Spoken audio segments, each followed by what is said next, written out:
আব্বা, আপনার ছেলে আপনাকে সেবা যত্ন করতে বলছে, আমি তাই আপনার সেবা যত্ন করতে আসছি। শুনলাম যে আপনার হাত পা নাকি পড়ে গেছে প্যারালাইসিসের মতো, ডাক্তার রেস্টে থাকতে বলছে। তো আমি নিয়মিত সরিষার তেল দিয়ে আপনার দু পা মালিশ করে দিই বা সেবা যত্ন করার জন্য আসি।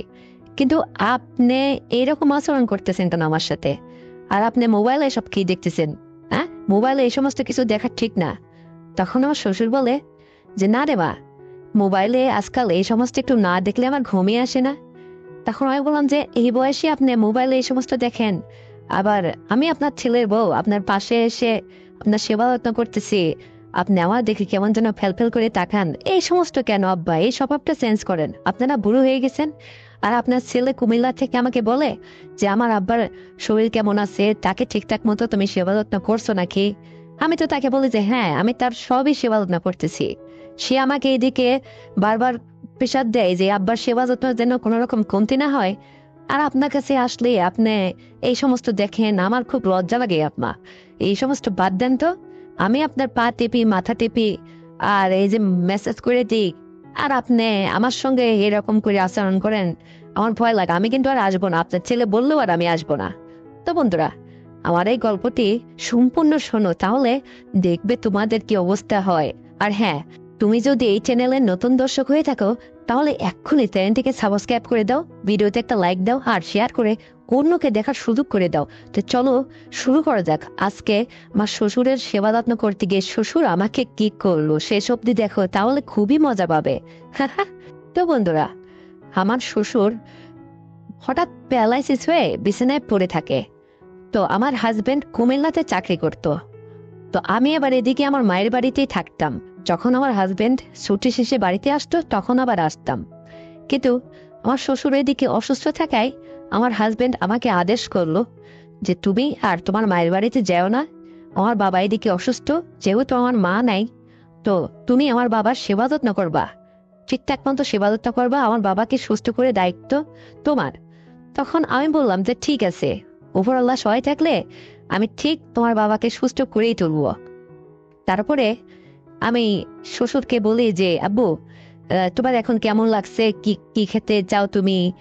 উনি যা খেতে চাইতো আমি তাই রান্না করে খাওয়াতাম, আবার যা বলতো তাই শুনতাম। ওনাকে যে মানে গালে উঠায় খাওয়াই দিতে হতো, মানে সুযোগ পাইলে যেন আল্লাহ দিয়ে আতকিন হয়ে যায়, বুঝিনি তো। তো তারপরে শ্বশুরকে আমি মাঝে মধ্যে উনি আমাকে ডেকে বলতো কি যে মানে আমার এখন পায়ের মধ্যে একটু চাবাচ্ছে, ব্যথা করতেছে, তুমি একটু সরিষার তেল দিয়ে আমার পা দুটো একটু সুন্দর করে মালিশ করে দাও তো। আমি যাই হোক রান্না বান্না সেরে সমস্ত কাজ কাম সেরে তার পাশে এসে বসে তার পা দুটো সুন্দর করে মালিশ করতাম। তখন বলতো যে মারে, এত সুন্দর আরাম লাগতেছে, তুমি একটু ভালো করে মেসেজ করো। আজকে যেন তোমার মানে সেবা যত্নে আমার মনটা একদম ভরে যাচ্ছে, আমি মনে হয় সুস্থ হয়ে যাবে খুব শীঘ্রই। তখন আমি বললাম যে আব্বা, আপনার টেনশন করেন না তো, আমি সুন্দর করে আপনার দুই পা মেসেজ করে দেবো, আর আপনার দুই পায়ে আবার পূর্বের মতো বল ফিরে পাবেন। তখন আমার শ্বশুর বলে যে হ্যাঁ তাই যেন হয়, আর একটু উপরে দেবো, আর একটু উপরে আসো, এরকম করে সে আমাকে মানে ক্রমেই যেন কেমন যেন করতে লাগলো। আর এদিকে লুকিয়ে লুকিয়ে তার ফোনে সে কি যেন দেখতো, তা আমি ভাবতাম যে কি ব্যাপার, আমি এদিকে তার পা মেসেজ করি আর সে মোবাইলে কি দেখে। তারপরে হঠাৎ আমাকে বলতেছে বোমা, তোমাকে না আজকে খুব দারুণ লাগতেছে, আর তোমাকে দেখে মনে হচ্ছে যেন আকাশের চাপ নেমে এসেছে। তখন আমি বললাম যে আব্বা, আজকে আবার চোখে আপনার কি হলো যে আমাকে নতুন ভাবে দেখতেছেন? আমি তো ভালোই আছি, আগের মতোই আছি, এমনও তো না যে খুব সাজুগুজু করছি। আমি তো বাসায় সাধারণত এই অবস্থায় থাকি। তো এই খালি দেখার মধ্যে একটু মোটা সোটা মানুষ, এই আর কি, তাছাড়া তো কিছু না। তখন শ্বশুর বলে যে না রে মা, তোমাকে আজকে ইদানিং একটু পরিবর্তন লাগতেছে, আর তোমার দিকে তাকালেই আমার চোখ ফিরতেছে না, তুমি সুন্দর করে মেসাজ করো তো। তারপরে দেখি আমার শ্বশুর মুখ খুব করে কাশে। তাই বললাম যে আপনার তো ঠান্ডাও লাগছে, বুকে কাশি দেখি, এদিকে সরে আসেন তো, বুকটা একটু মালিশ করে দিই। তারপরে তার বুকে তেল দিয়ে সুন্দর করে ম্যাসাজ করে দিলাম, মালিশ করে দিলাম। তখন বলে যে আর একটু চাপো, এদিকে ওদিকে সব দিকে একটু সুন্দর করে মেসাজ করে দাও, আমার খুব ভালো লাগতেছে। আর তোমার মতো বৌমা আমার যদি নিয়মিত এরকম সেবা করতো, তাহলে তো একটু দ্রুতই আমি সুস্থ হয়ে যেতাম। তাই বললাম যে আমি তো অবশ্যই আপনার সেবা করার জন্য আছি, কারণ আপনার ছেলে মাঝে মধ্যে ফোন করে বলে যে আমার আব্বার সেবা যত্নটা তুমি কেমন করতেছো, ঠিকঠাক মতো করতেছে তো? আমি বললাম যে হ্যাঁ, আমি তো তোমার বাপের সেবা যত্ন ঠিকই করতেছি। তো বলে যে হ্যাঁ, তাই যেন হয়, আমার বাপের সেবা যেন কমতি না হয়। তো তার ছেলে এদিকে আমাকে খুব করে বলে, আমি তো এই জন্য আরো বেশি বেশি করে তার সেবা যত্ন করতেছি। তো তার সেবা করতে করতে তার যখন আরামায়েশ হয়, এখন ওইটা দেখি মানে দাঁড়া যায়। তা আমি বললাম যে আব্বা এইরকম কেন, এখানে কি? তো বলে যে বৌমা, ওটা দেখে তুমি ভয় পেও না, ওটা কিছু না। তুমি আমার দুই পায়ে যাতে আমি পূর্বের মতো হাঁটতে পারি, ঠিকঠাক মতো হাঁটাচলা করতে পারি, তুমি একটু ভালো করে আমার সেবা করো, তাহলেই হবে। তা আমি যাই হোক তার পায়ের তলা আঙ্গুল টিপে দিতাম, মানে সুন্দর করে ম্যাসাজ করে দিতাম। তো এরকম কিছুদিন চলতে থাকলো। তো আমি আমার ওই শ্বশুরের রুমের পর্দার আড়াল থেকে মানে উকি মেরে দেখতাম যে শ্বশুর শুধু মোবাইলে কি যেন একটা ওইসব দেখে। তো ওই সমস্ত দেখে আমি আসলে বুঝতে পারলাম যে উনি মোবাইলে কি দেখে।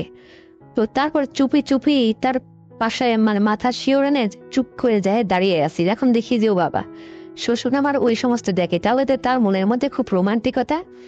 আর এই একটা বাড়ি, এই বাড়ির মধ্যে শুধু শ্বশুর আর আমিই থাকি, আর তো কেউ নেই, আমারও সন্তানাদি নেই। তাহলে শ্বশুর যখন মোবাইলে এই সমস্ত দেখে, তাহলে তো আমি যদি তার কাছে তার সেবা যত্ন করি, তার মন তো ঠিক নেই, তার সে তো কখন কি করে বসে, এটা আমার মনের মধ্যে উদয় হলো।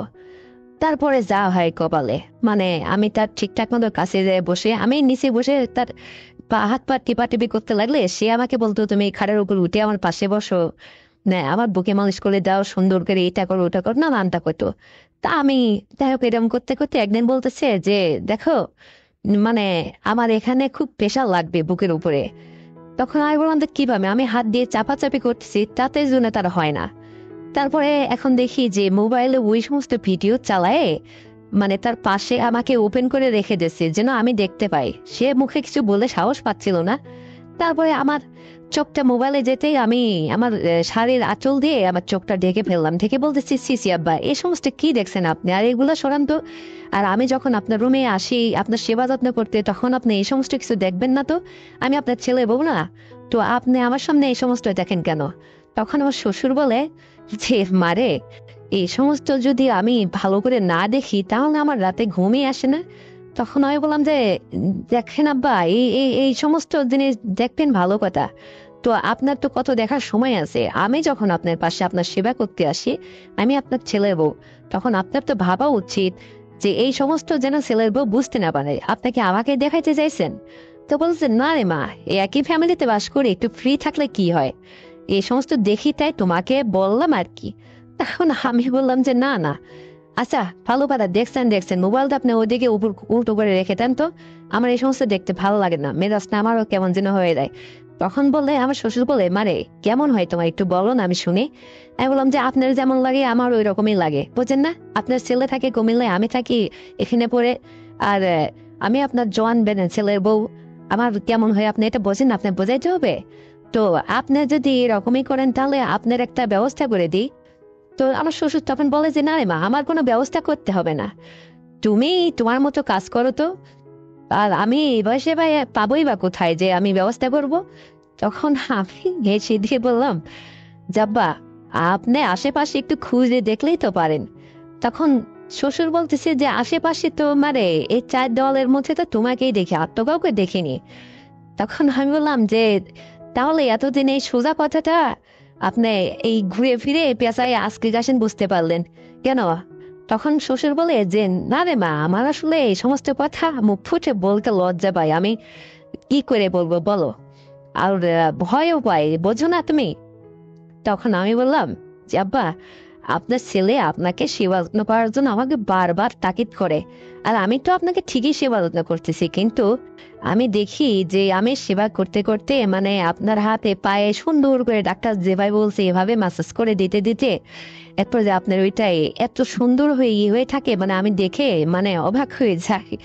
তো তখন খুব লজ্জা লাগে আমার। তখন শ্বশুর বলতেছে যে মানে আসলে তুমি তো বুঝতেই পারছো, আমার যখন শরীরের মধ্যে একটু আরাম লাগে তখন হচ্ছে এরকম হয়, তো কি করব বলো, আর আমার তো কোনো উপায়ও নেই যে সেটা হয়তো আমি করব। আর আমি আশপাশেই বা কোথায় পাবো? তখন আমি বললাম যে এই সমস্ত বনিতে বাদ দিয়ে কি বলবেন বলেন, যা বলবেন আমি তাতেই রাজি। তবু আপনার সেবাই আমাকে করতে হবে, কারণ আপনার ছেলে আমাকে বলছে এখানে স্বামীর আদেশ আছে, তাই আমি আর না করতে পারতেছি না। তখন শ্বশুর এই বলে মানে আমাকে আহ ধরছে, ধরে বলতেছে যে ঠিক আছে, সমস্যা, আজকের পর থেকে তাহলে আমিই তোমার সেবা করবো। তারপরে অত ভারী মানুষ মানে চড়ে বসলো, যাই হোক করলো। তো তারপরে থেকে যেন সে সুস্থ। ও বাবা, বিকাল বেলার থেকে দেখি সে সুন্দরভাবে দুধ পায়ের উপর ভর করে হাঁটাচলা করতে পারতেছে। তাকে যেন আর ডাক্তারের কাছে নিতেই হবে না, সে একদম সুস্থ হয়ে গেল। আর আমাকে বলে যে কোনো সমস্যা নেই, তুমি এতদিন তো তেল মালিশ করে সুন্দর করে আমার দু পা শক্তি ফেরাই দিছো, সুন্দরভাবে আমি হাঁটতে চলতে পারতেছি, তো আমার মনোবলটাও তোমাকে ফিরে আনতে হবে। আমি তো বুঝতেই পারলাম যে তোমার কি করতে হবে। তো তারপরে যাই হোক, তাকে আমি, যাই হোক, সে মোবাইল ওই সমস্ত দেখতে, তো ওটা দেখার থেকে বাদ দিয়ে সে নিজে নিজেই মানে বাস্তবে জিনিসটা আমার সঙ্গে চালাইতে লাগলো এবং সে সুস্থও হয়ে গেল।